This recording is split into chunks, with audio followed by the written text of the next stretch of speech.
Many of us take for granted a very extraordinary organ, our ears. To understand the ear, we need to understand what sound is. The speakers you are listening to right now are vibrating, flexing in and out, causing a wave of pressure through the air.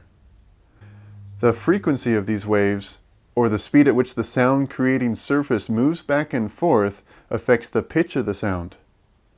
The level of air pressure in each wave is directly related to how loud the sound is. The outer part of our ear catches these waves. It faces forward and has a specially designed structure of curves, helping us to determine the direction of the sound and also emphasize the frequencies used in human speech. Now that the sound waves are caught, they travel through the ear canal and strike against our eardrum, a thin membrane about 10 millimeters wide. Now that we receive the sound, the middle ear transfers this energy. The smallest bones in your body, the malleus, incus, and stapes, start in motion. The malleus is attached to the eardrum, and as the sound travels along, the force is amplified by leverage until it arrives at the stapes, which acts like a reversed piston, creating waves in the fluid of the inner ear. The most significant increase in pressure is caused by pneumatic amplification. The face of the stapes has a surface area of about 3.2 square millimeters, while the eardrum has a surface area of 55 square millimeters.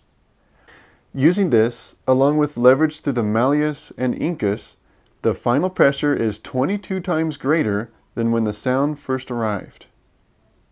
Now we come to the most complicated part of the hearing, the cochlea. In reality, it is coiled up, but it is easier to understand straightened out. There are actually 3 chambers inside, but let's take a look at the central part. The stapes is causing pressure waves to travel through the structure. Along the inside wall is about 20 to 30,000 reed-like fibers. As the waves move along, they encounter fibers with the correct resonant frequency and energy is released. These fibers aren't actually what give us the signal that we heard something. There is a special structure next to these fibers containing hair cells. When the fibers resonate, they cause the hair cells to move, which then sends an electrical impulse to the cochlear nerve and onto the brain.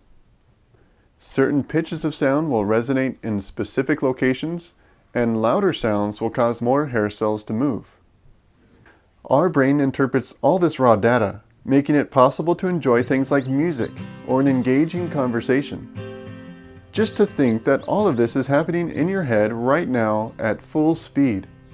This is just one of the amazing systems found in the human body that go far beyond our humble human understanding.